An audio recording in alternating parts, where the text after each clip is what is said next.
ವಿಶ್ವಾಮಿತ್ರ ಮಹರ್ಷಿಯನ್ನು ದಶರಥ ಮಹಾರಾಜ ಭಕ್ತಿಯಿಂದ ಸ್ವಾಗತಿಸಿದ. ಉತ್ತಮ ಆಸನವನ್ನು ನೀಡಿದ, ಉಪಚಾರ ಮಾಡಿದ. ದಶರಥನ ವಿನಯದಿಂದ ವಿಶ್ವಾಮಿತ್ರ ಸಂತೋಷಗೊಂಡ. ಎಲ್ಲರ ಕುಶಲವನ್ನೂ ಕೇಳಿದ.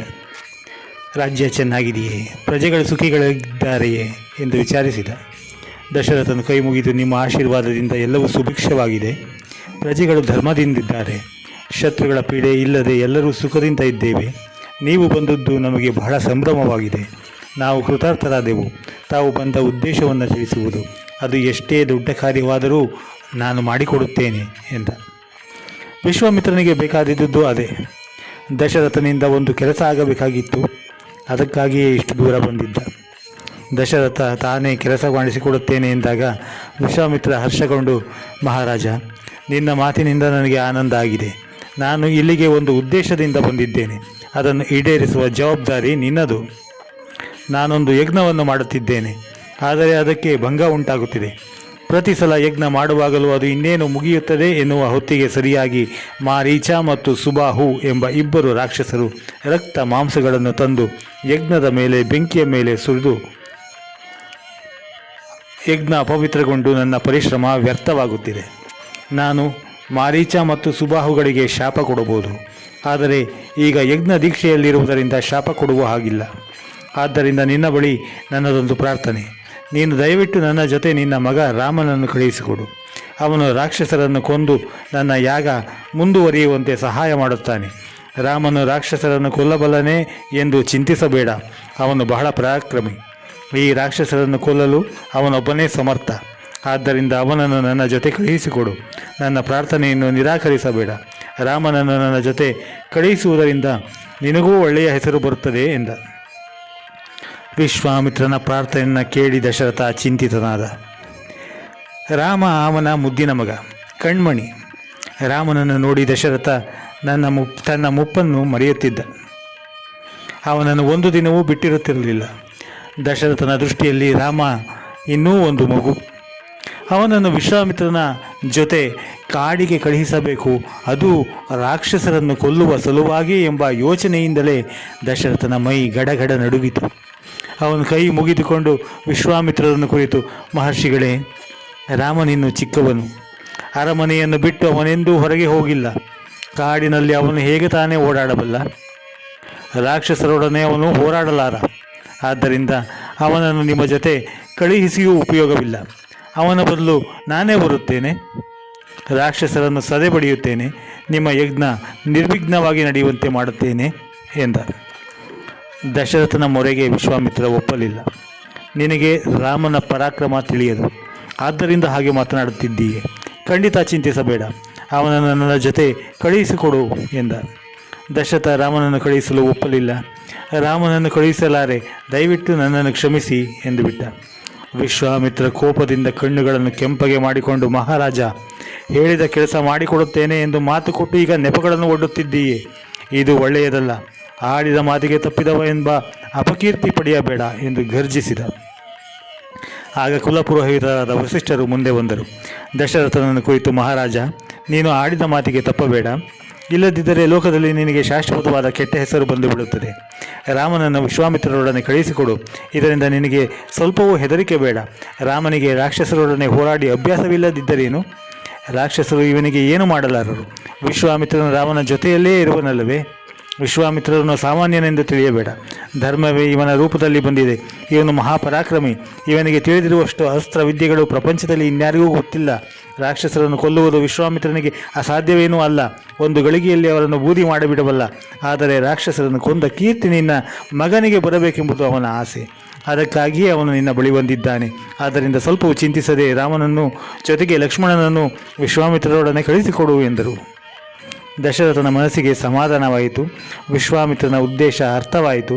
ರಾಮ ಲಕ್ಷ್ಮಣರನ್ನು ವಿಶ್ವಾಮಿತ್ರರೊಡನೆ ಕಳುಹಿಸಿಕೊಡಲು ಒಪ್ಪಿದ. ಹುಡುಗರಿಬ್ಬರನ್ನು ಕರೆಸಿದ. ವಿಶ್ವಾಮಿತ್ರ ಬಂದ ಉದ್ದೇಶವನ್ನು ಅವರಿಗೆ ಹೇಳಿದ. ನೀವಿಬ್ಬರೂ ಮಹರ್ಷಿಗಳ ಜೊತೆ ಹೋಗಿ ಬನ್ನಿ ಎಂದ. ರಾಮ ಲಕ್ಷ್ಮಣರು ಹಿರಿಯರಿಗೆಲ್ಲ ನಮಿಸಿ ಬಿಲ್ಲು ಬಾಣಗಳನ್ನು ಧರಿಸಿ ಅವಳಿ ಮಕ್ಕಳಂತೆ ವಿಶ್ವಾಮಿತ್ರನ ಹಿಂದೆ ಹೊರಟರು. ಮೂವರು ನಡೆಯುತ್ತಾ ಹೋದರು. ಸುಮಾರು 1.5 ಯೋಜನ ನಡೆದರು. ಒಂದು ಯೋಜನ ಅಂದರೆ 10 ಮೈಲಿ. ವಿಶ್ವಾಮಿತ್ರನು ರಾಜಕುಮಾರರಿಗೆ ಬೇಸರವಾಗದ ಹಾಗೆ ಕಥೆಗಳನ್ನು ಹೇಳುತ್ತಾ ಬಂದ. ದಾರಿಯಲ್ಲಿ ಎದುರಾದ ಎಲ್ಲ ಸ್ಥಳಗಳ ಚರಿತ್ರೆಯನ್ನು ತಿಳಿಸಿದ. ರಾಮ ಲಕ್ಷ್ಮಣರಿಗೂ ಇದು ಅಪೂರ್ವ ಅನುಭವ. ಇದು ಏನು, ಅದು ಹೇಗೆ ಎಂದು ಪ್ರಶ್ನೆಗಳನ್ನು ಕೇಳಿ ಸಂಶಯವನ್ನು ಪರಿಹರಿಸಿಕೊಳ್ಳುತ್ತಿದ್ದರು. ಹಾಗೆಯೇ ನಡೆಯುತ್ತಾ ಸರಿಯೂ ನದಿಯ ಸಮೀಪಕ್ಕೆ ಬಂದರು. ಸರಿಯೂ ನದಿ ಗಂಭೀರವಾಗಿ ಹರಿಯುತ್ತಿತ್ತು. ಮಹರ್ಷಿಯು ರಾಮ ಲಕ್ಷ್ಮಣರನ್ನು ಹತ್ತಿರ ಕರೆದು, ರಾಜಕುಮಾರರೇ, ನಾನು ಈಗ ನಿಮಗೆ 2 ಮಂತ್ರಗಳನ್ನು ಉಪದೇಶಿಸುತ್ತೇನೆ. ಅದಕ್ಕೆ ಮುಂಚೆ ನೀವು ಈ ಪುಣ್ಯ ನದಿಯ ಜಲವನ್ನು ಆಚಮನ ಮಾಡಿ ಎಲ್ಲ ಮಂತ್ರಗಳಿಗೂ ತಾಯಿಯಾದ ಬಲ ಮತ್ತು ಅತಿಬಲ ಎಂಬ ಮಂತ್ರಗಳನ್ನು ಉಪದೇಶಿಸುತ್ತೇನೆ. ಈ ಮಂತ್ರಗಳ ಮಹಿಮೆಯಿಂದ ನಿಮಗೆ ಆಯಾಸವೇ ಆಗುವುದಿಲ್ಲ.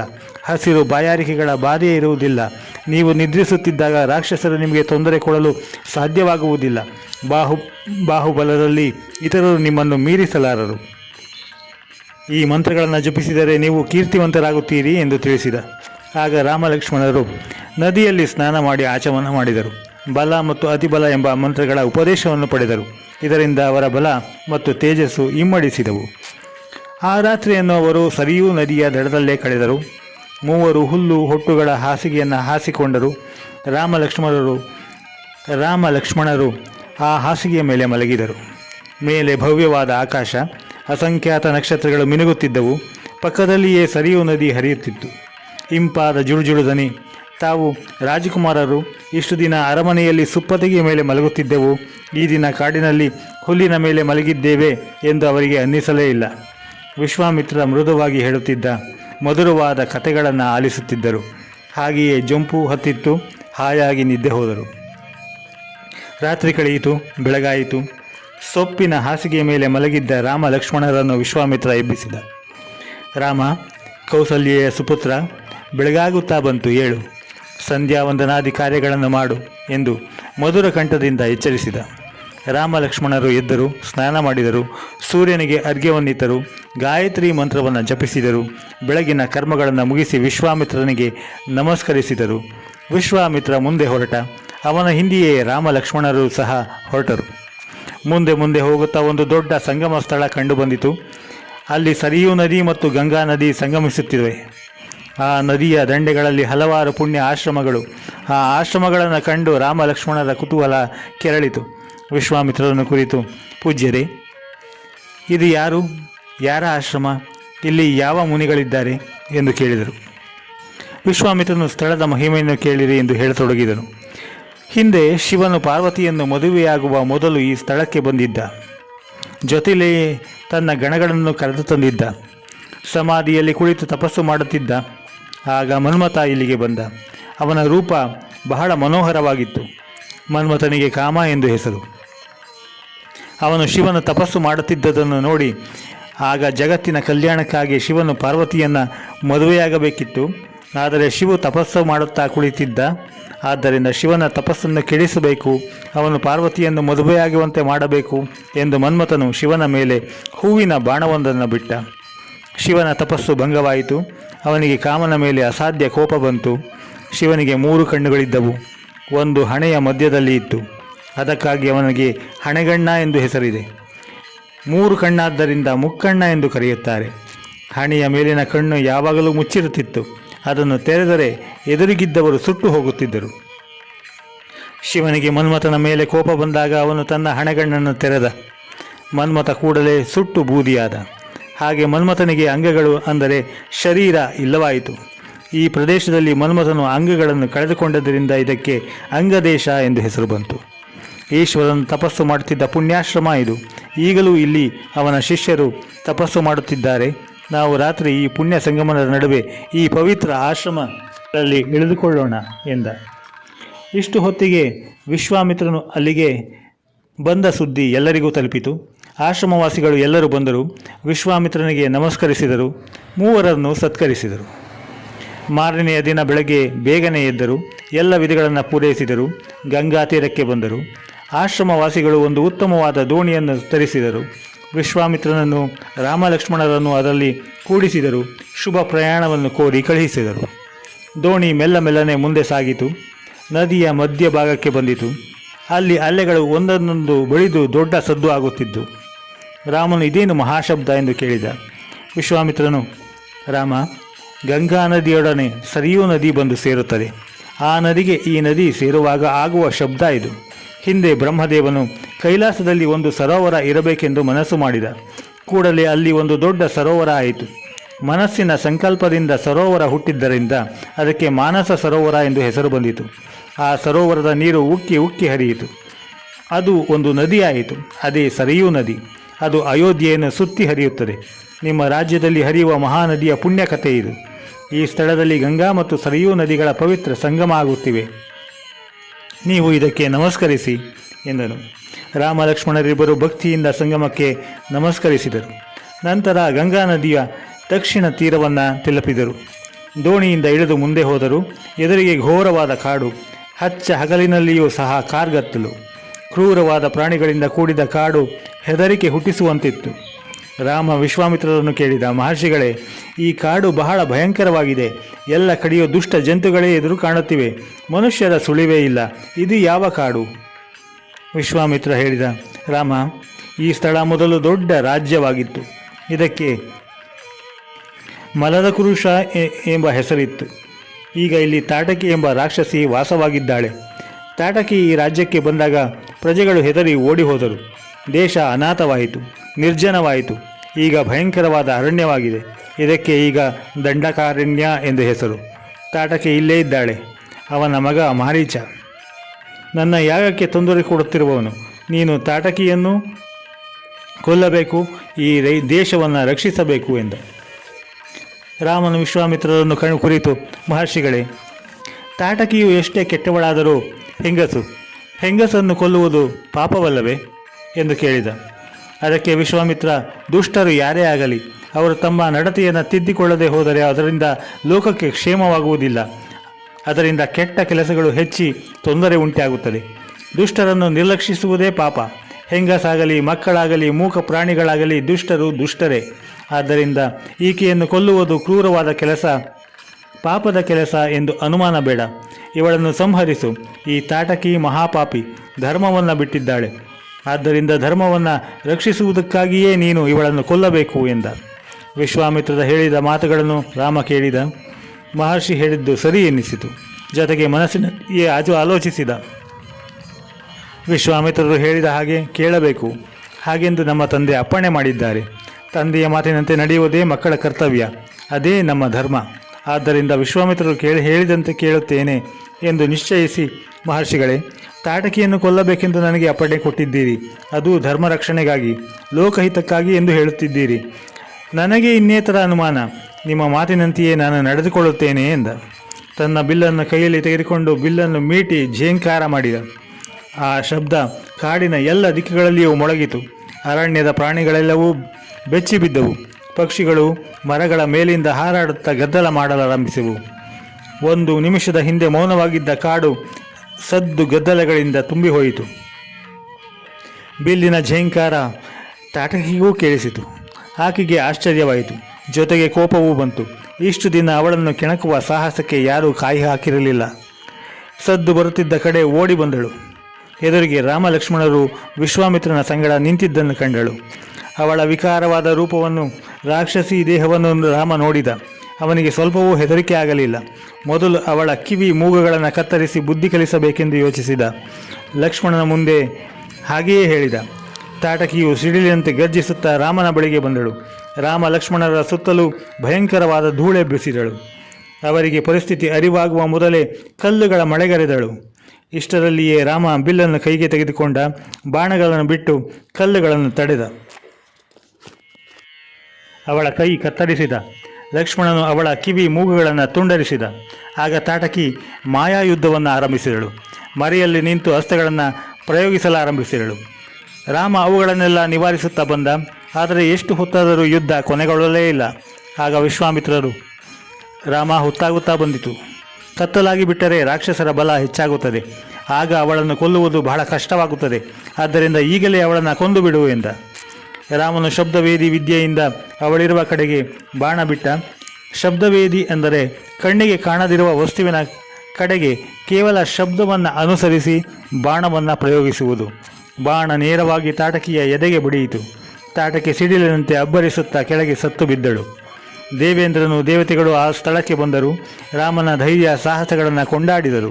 ನಿಮ್ಮಿಂದ ಧರ್ಮಕ್ಕೆ ಜಯವಾಯಿತು, ಲೋಕಕ್ಕೆ ಕಂಟಕ ತಪ್ಪಿತು, ನಿಮಗೆ ಶುಭವಾಗಲಿ ಎಂದು ಇಬ್ಬರನ್ನು ಹರಸಿದರು. ವಿಶ್ವಾಮಿತ್ರರಿಗೆ ತುಂಬ ಸಂತೋಷವಾಯಿತು. ರಾಮ ಲಕ್ಷ್ಮಣರಿಬ್ಬರನ್ನು ಪ್ರೀತಿಯಿಂದ ಅಪ್ಪಿಕೊಂಡ. ಈ ರಾತ್ರಿ ಇಲ್ಲಿಯೇ ಇರೋಣ, ನಾಳೆ ಬೆಳಗ್ಗೆ ನಮ್ಮ ಆಶ್ರಮಕ್ಕೆ ಹೋಗೋಣ ಎಂದ. ಆ ಮಹಾರಣ್ಯದ ಕಷ್ಟ ತಪ್ಪಿತು. ಪಕ್ಷಿಗಳು ಶಾಂತವಾದವು. ರಾತ್ರಿ ಮೂವರು ಅಲ್ಲಿಯೇ ಮಲಗಿದರು. ರಾತ್ರಿ ಕಳೆದು ಬೆಳಗಾಯಿತು. ಸ್ನಾನ ಮಾಡಿ ಶುಚಿಗೊಂಡ ರಾಮ ಲಕ್ಷ್ಮಣರನ್ನು ನೋಡಿ ವಿಶ್ವಾಮಿತ್ರರು ಮುಗುಳ್ನಕ್ಕ. ನೀವಿಬ್ಬರು ನನ್ನ ಆಸೆಯನ್ನು ನೆರವೇರಿಸಿದಿರಿ. ನನಗೆ ಬಹಳ ಆನಂದವಾಗಿದೆ. ನಾನು ನಿಮ್ಮಿಬ್ಬರನ್ನು ನನಗೆ ತಿಳಿದಿರುವ ಎಲ್ಲ ಬಗೆಯ ಮಂತ್ರಾಸ್ತ್ರಗಳನ್ನು ಉಪದೇಶಿಸುತ್ತೇನೆ. ನಾನು ನಿಮ್ಮಿಬ್ಬರಿಗೂ ನನಗೆ ತಿಳಿದಿರುವ ಎಲ್ಲ ಬಗೆಯ ಮಂತ್ರಾಸ್ತ್ರಗಳನ್ನು ಉಪದೇಶಿಸುತ್ತೇನೆ. ಆ ಅಸ್ತ್ರಗಳ ಬಲದಿಂದ ನೀವು ಎಲ್ಲರನ್ನ ಜಯಿಸಬಹುದು. ಯುದ್ಧದಲ್ಲಿ ನಿಮಗೆ ಸೋಲೇ ಇರುವುದಿಲ್ಲ. ನೀವು ದುಷ್ಟರನ್ನು ಸಂಹಾರ ಮಾಡಿ ಲೋಕವಿಖ್ಯಾತರಾಗುತ್ತೀರಿ ಎಂದು ಹೇಳಿ ತಾನು ತಪಸ್ಸಿನ ಬಲದಿಂದ ಸಂಪಾದಿಸಿದ್ದ ಹಲವಾರು ದಿವ್ಯಾಸ್ತ್ರಗಳನ್ನು ಮಂತ್ರಗಳನ್ನು ರಾಮ ಲಕ್ಷ್ಮಣರಿಗೆ ಉಪದೇಶಿಸಿದನು.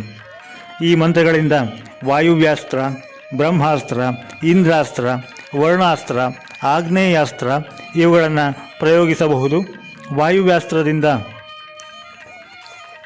ಶತ್ರುವನ್ನು ಗಾಳಿಯಲ್ಲಿ ಹಾರಿಸಿಕೊಂಡು ಹೋಗಬಹುದು.